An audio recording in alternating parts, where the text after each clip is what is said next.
Hi, my name is Jay Sugarman, and I want to welcome you to Museum Open House. This ongoing series features and highlights many of the outstanding museums and other cultural institutions. The main purpose of most programs is to inform viewers about current and upcoming exhibits, various programs, resources, and other opportunities that are available for the general public. Today, via Zoom, we're fortunate to have as our guest John Morton.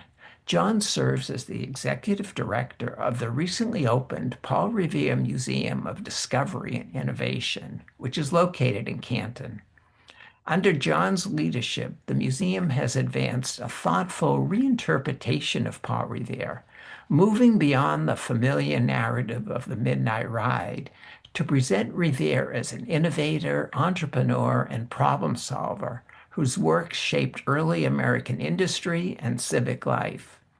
Through careful scholarship and engaging design, the museum emphasizes discovery, creativity, and experiential learning, particularly for families and young audiences. Let's start by meeting John and then finding out all about the Paul Revere Museum of Discovery and Learning. Welcome, John. So delighted to be able to be here. Thank you. It's so good to be here. A few weeks ago, I had the wonderful opportunity to visit the museum. Was incredibly engaged throughout my tour, learned a lot, eager to find out more and have you inform viewers. But before we jump right to that, I think it would be of interest if you'd briefly add perhaps a little bit more about your background, professional interest, and what your current position entails, please. Yeah, sure. I'm from Maine originally, and I studied history at the University of Vermont. Mhm. And then I went to UMass Amherst and I studied early American history there. And I also got a degree in public history, in museum studies. Mm, And while I was out there, I did a little work for the trustees of reservations. I did a project at the John Ashley House in Sheffield, an exhibit about Elizabeth Freeman. mm, And I also worked for a summer at the William Cullen Bryant Homestead in Cummington. mm, And then I went on and I got my doctorate in early American history at Boston College. And I started teaching history. And I taught for 3 years at Boston College. And then I taught for 3 more years at St. Joseph's University in Philadelphia. mhm, And I was teaching both early America and public history and museum studies classes down in Philadelphia. And my wife and I wanted to move back closer to home. We're both from Maine, and we felt mhm. like Philadelphia was a little bit far away, a little bit far of a drive. So we were looking for opportunities around the greater Boston area, and I hoped to find something in the museum world. I wanted to go Mm. back to my public history degree and try to find something in that field. And this new museum was just beginning. It had been in the works for years. The board of directors has done an amazing job over years of carefully planning and laying the groundwork for this museum. And they brought me on board last spring, just as the designers were about to start building our exhibits. Mm. And so it's been a real treat. I mean, it was a rare opportunity to come on board Yeah. and start to lead the museum just as it was opening for the first time. So it's new and it's exciting. Uh, I mean, this kind of time period of the Revolutionary War and the decades right after the Revolutionary War, especially in New England, was my specialty to begin with. Mm. So, Wow. um, so this particular museum is pretty well aligned with my interests anyway. So it's worked out great. Oh, it seems like just a perfect match and what an incredible opportunity. You mentioned it's been in the works for a while. What inspired the creation of the museum? What was the vision, the mission that people had in mind, and as well as yourself? Yeah, well, not that many people realize. Everyone knows Paul Revere from his Midnight Ride. That's mostly what people know about Paul Revere. Not a lot of people know that he opened America's first copper rolling mill No. in Canton. He in about 1801. He already had a lot of business that he was doing in Boston, but he didn't have the space to open a copper rolling mill in the north end of Boston. And he already knew the site because he had supervised the construction of a gunpowder mill in Canton during the Revolution. So he knew there was a good mill site there, and that's where he built this copper rolling mill. And he rolled the copper for the hull of the USS Constitution, and he Wow. rolled the copper for the Massachusetts State House, and it became a very successful company. In fact, Revere Copper is still in business. It's in upstate New York now, Huh. but he passed it on to his son, and it continued in Canton for decades, for generations. So then it was a company called Plymouth Rubber for most of the 20th century, and then it had fallen into disrepair. And there was a lot of talk of rehabilitating the site and of building condominiums, Hmm. tearing everything down. And the town of Canton decided that it really wanted to preserve the two oldest buildings on the site, the historic horse barn and the actual brick mill building itself, which they both dated back to the mid 19th century, and they were much older than the other buildings that were still there on the property. And so they came to an agreement with the developer that they would restore those two buildings and create a park around them. And that the town of Canton would then they would assign responsibility to the Revere and Son Heritage Trust, which was formed for this purpose, and that the trust would then create a museum in the buildings to honor Paul Revere and his legacy and his time in Canton, and also to inspire innovation and discovery in children as well. So that has been, I mean, it's really they've been working on it for a decade, really. Although I think the buildings have been restored only for about 5 years. Hmm. But now they finally did achieve it, and that's where the museum came from ultimately. Interesting, interesting. You mentioned the group has been collaborating with a design firm. What was that collaboration like, and how does that lead to how the museum interprets or reinterprets Paul Revere beyond the famous ride? Yeah, it's been a really productive partnership. So we partnered with a company called EXP, Experience Design, and they are out of Providence. They have a Hmm. lot of experience building museum exhibits all across the country. And we asked them to design, and we consulted with them on the design of a museum that would combine history and discovery. So we didn't want it to be like a traditional children's museum. Hmm. We wanted it to be a real mix of teaching kids and parents, teaching all ages about the history of early American industry and Paul Revere and what was happening in Eastern Massachusetts in the early Republic. And then we wanted to transition to innovators of the present as well, and Yeah. what kind of things are happening in Massachusetts now. Um, and then inspire people to maybe design their own, create their own designs, their own inventions, um, build things, experiment and play. And so they provided us with some really great designs, and then they subcontracted out to a company called Boston Productions, BPI, which is in Franklin, Mass, I believe. Hmm. And they've also done work all across the country. They designed the interactive games, the digital games, and the videos that we have in the museum. So we've been really working the trust with EXP and BPI um, to create all of these things. And then we were able to test the games and provide feedback on them, kind of hone them a little bit. So it's been a really collaborative process, and here we are. We finally. head fit. That's terrific. You know, as a former elementary school teacher, I have to say, really nailed it as far as bringing in the experiential, the hands-on, and as you mentioned, blending the historical information that many of us are more or less familiar with the additional features of Paul Revere as an innovator, entrepreneur, and then the extra addition of extending it to modern day. Mhm. So thoughtful as another feature of the museum.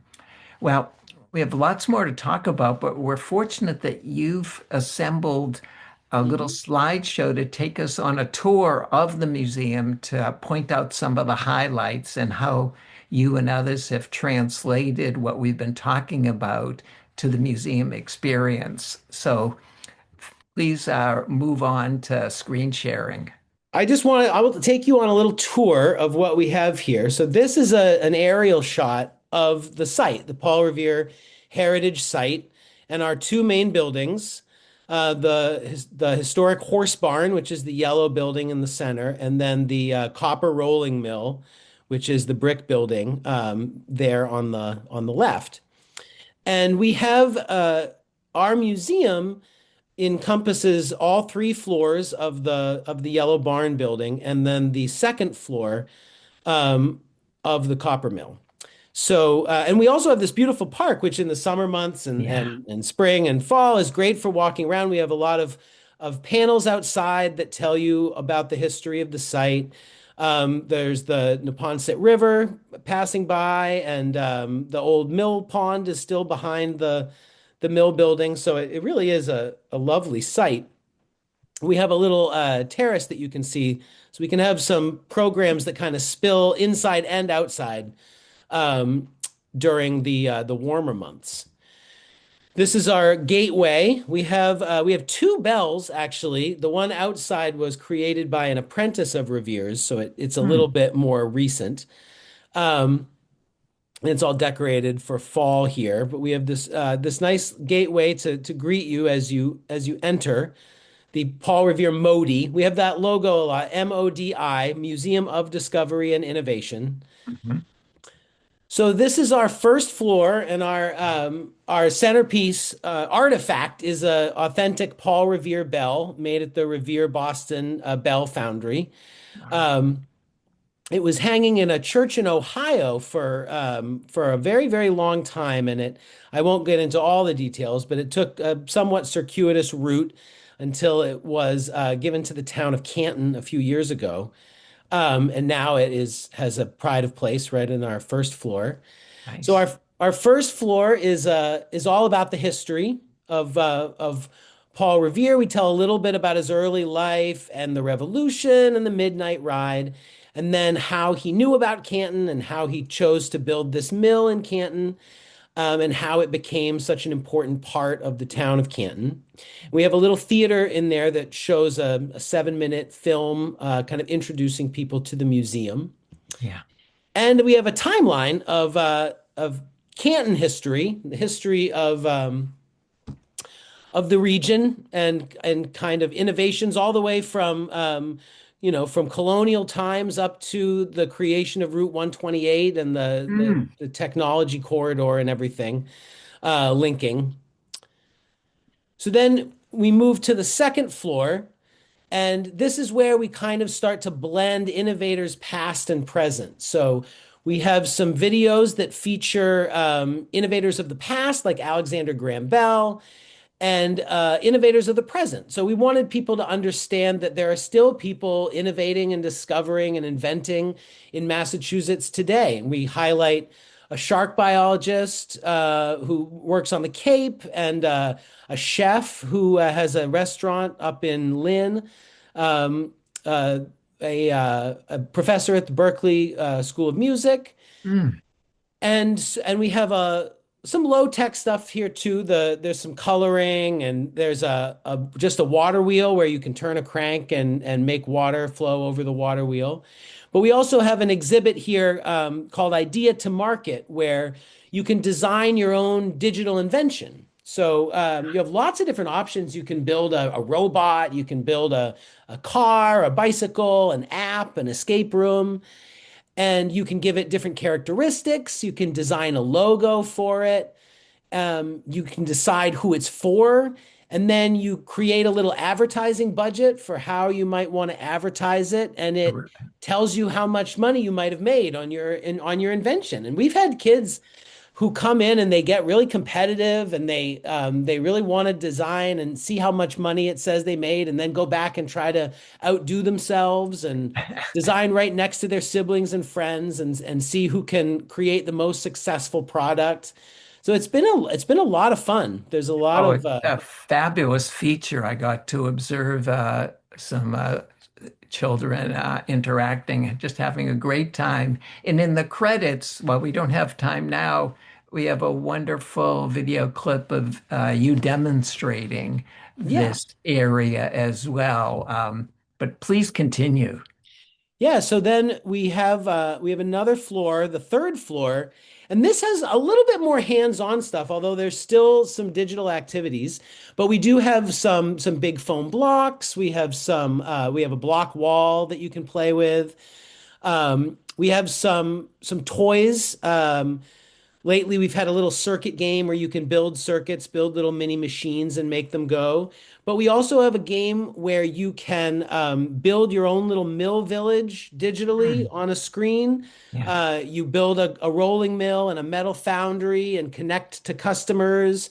You can have a little fire station so you can put out the fires and add housing.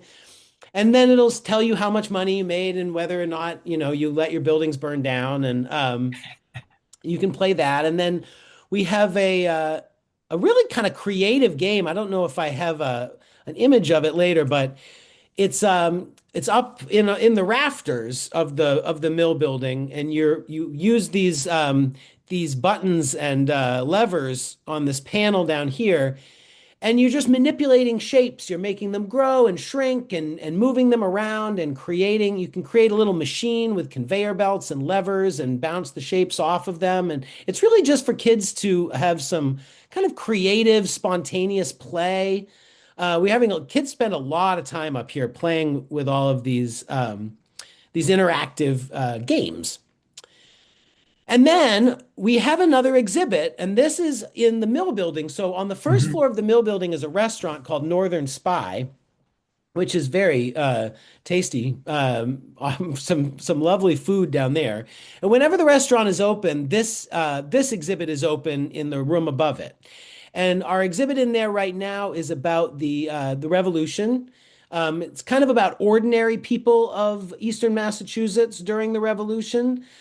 We highlight various people who either fought in the war or didn't fight in the war, and the choices they made when war broke out. We have a little bit of interactive games. Which revolutionary are you? You can answer questions, and it'll tell you which of these revolutionaries you're the most like. Mhm. And then we have a few artifacts that were a little bit too big for the barn. We have one of Canton's oldest fire engines Mm. over here. It's 200 years old. It's a hand pump that was built by an apprentice of Revere's, and some of the copper in the hand pump apparently was rolled at the mill that the exhibit is in. So yeah, so we have that other exhibit too, and this is a space where we can leave this exhibit up about the revolution for a year, and then if we want to try something different, we've been thinking maybe an exhibit that highlights the workers of Revere Copper and Plymouth Mm. Rubber. Um, we have the opportunity to change it out and switch out the exhibits and see what else we want to do. No, it's particularly timely with America 250 to Yes, have that as an additional feature. that's what we were hoping that people might because we do want to remind people of the revolutionary angle, right? I mean, Paul Revere was a revolutionary, and that is the part of his life. But we thought we could sort of jump off from that. Paul Revere is kind of the most famous ordinary guy of the revolution, right? Yeah, He yeah. wasn't an Adams or a Hancock or a Washington. He was more of a messenger, and so. although he did fight a little bit. But we wanted to highlight other people that you'd be less likely to hear a lot about. I also have an image here. This is so everybody who comes, especially children, are offered this Paul Revere Modi badge, which you wear around your wrist. And then you're able to enter your name in a little kiosk on the first floor. And then if you design your own product on the second floor, it'll remember it. It'll remember that you designed it. And you can go home and you can use a code on the back of the badge and you can download your design. You can look at it at home. You can Oh, share it with your friends. fabulous. Um, so you can kind of still tap into some of the things you did at the museum by keeping the badge, which is Nice. kind of fun, I think. I just want to take you through a couple more images of Sure, this is sure. the one on the left is the exhibit I was talking about, where you just are kind of putting shapes and using shapes in different ways and bouncing them off conveyor belts and levers and trampolines. And then this little girl's playing the Mill Village game, where you create a rolling mill and a barn and a firehouse, and you connect them with roads. Um, and we have kids playing the idea to market game. We have big blocks where you can create your own little kind of ball run. You can see them building it in that space. We have this game where you're supposed to stand there and words drop down and you can catch the words if you think that word describes you on that day, and it'll tell you kind of give you a picture of you Yeah. based on the words that you chose for yourself. Um, and we try to have some we're trying to offer some special programming every couple weeks, some kind of a Hmm. special project in the museum. On this particular day, it was a copper hammering project where people could hammer a little sheet of copper use a stencil to make a particular shape and decorate a box with it. So you have a make and take. You can make this a special keepsake for yourself while you're also enjoying the museum. So we're trying to program some events like that. And then, here's our snowy Modi from the other day. But yeah, that's a little tour of the site and all of our different floors and exhibits. That's fabulous, fabulous. One feature that I observed, and I wonder if you could just add a few comments. How does failure or experimentation that doesn't succeed show up in the stories you tell? Yeah, we really wanted to highlight that because Paul Revere failed a lot in his life. It was pretty public. I mean, he didn't know how to make bells when he Hmm. decided to make bells. He had to experiment. He made bad bells at first. He had to work at it in order to be successful. So it was the same with rolling copper. There was no other copper rolling mill in America. He sent his son to England to kind of spy a little, scout it out, and sort of see how it was done. But it was a big risk. I mean, he didn't know how fast he was going to be able to do this, or whether how well it was going to work. Um, During the war, he also had a lot of failure. I mean, he was given the opportunity to help lead the Penobscot expedition in Maine, and that didn't turn out too well. It was a disaster Hmm. for the Patriot cause, and Revere never really got to lead any expeditions again. So he was very familiar with failure, and we want people to understand that that's to be expected. That's how it works.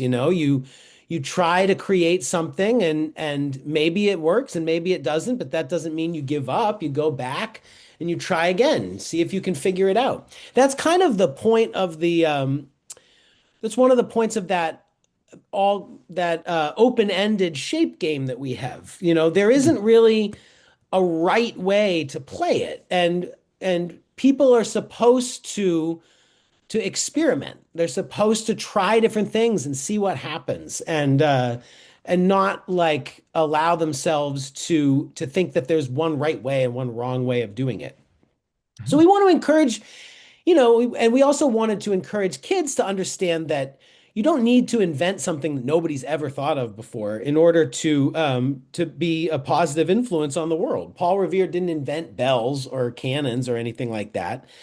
You can modify something, you can make something better, you can create something that's a little bit more innovative and interesting than another version of it before. Um, and so we think that might help people feel a little bit more free to try different things, take Hmm. risks. What have you observed, or what's been some of the reaction and feedback you've gotten about the museum in its early stages? We've had a lot of really good feedback. We've had people have really enjoyed the exhibits. We are hearing that a lot of people had no idea that Paul Revere lived in Canton and had this mill, Yeah. which I mean, this is an important. It's important that people learn this about early America too. You know, the revolution. The revolutionary era was very long. You know, Paul Revere lived a Mm. life of decades after the revolution was over. And we were still buying copper from England until Paul Revere decided to open this mill. So that's been interesting to have people say, geez, I never heard anything about this before. I never knew that Paul Revere did this. I never knew that he had this aspect to his life. Um, we've also gotten a lot of feedback from kids who have really enjoyed these games that we have. We're the only ones who have games, these exact games. You know, these are Yeah. custom made for the museum, and so we've had kids who have gotten really excited about the opportunity it provides to design and design and design again. You know, to not just design one thing and stay with it, but to experiment and try different things and go back and change it if you don't like the way it goes. So people have been really, really enthusiastic about it. Terrific, terrific. And I have to just say again how impressed I was, most definitely with the museum, but just the grounds and Mm. the thought that is put into that and the interactive features there that you mentioned briefly in the initial overview. In closing, Do you want me to stop sharing my screen or should I leave it?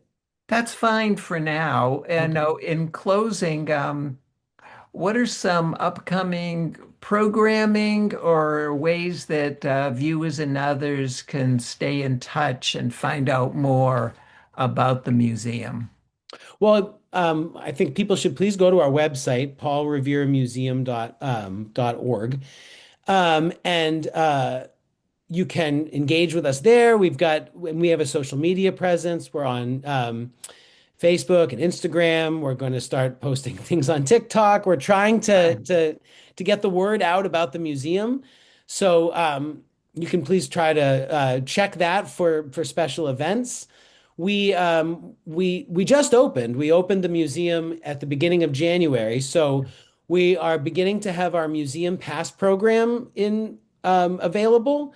I've started to make sure the libraries in all the communities around Canton have museum passes, so people can check them out to visit the museum.